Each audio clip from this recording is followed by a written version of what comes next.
Once upon a time in this country, we had a governor like Lateef Jakonde who rode around in a Toyota Crown, lived in his private house at Ilupeju, the one that superintended the affairs of Lagos State from 1999 to 2007 and became the godfather of Lagos.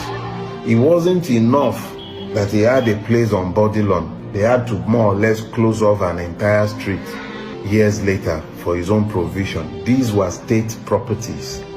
It mattered nothing. The avarice did not make it even make sense to them that they shouldn't be seen doing this.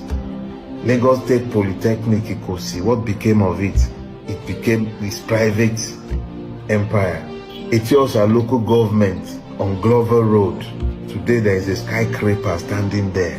The avarice is unbridled. It's almost as if there is a madness governing the thoughts and thinking of these people. They have multiple houses in Dubai, on the Potomac in Washington, everywhere but anywhere. They build houses, they buy houses, they buy cars.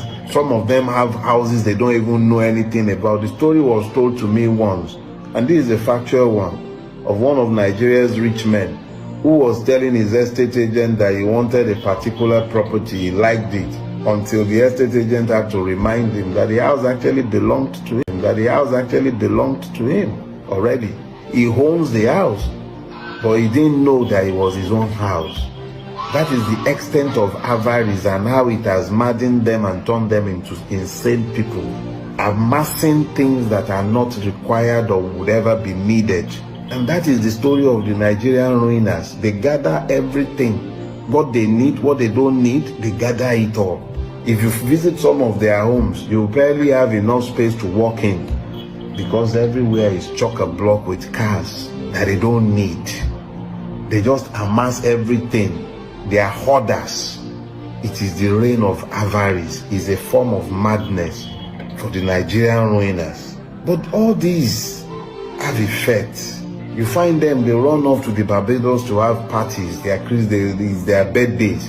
So it's not enough to have destination weddings. They are having destination birthday parties now.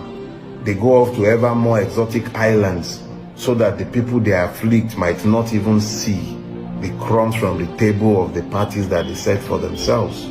This is the reality of the Nigerian. But these things have effect because it's always about cause and effect. They've divided the country along ethno-religious lines because in the absence of a vision that would have constrained them to unify the people so that they might use the concerted energy of the people.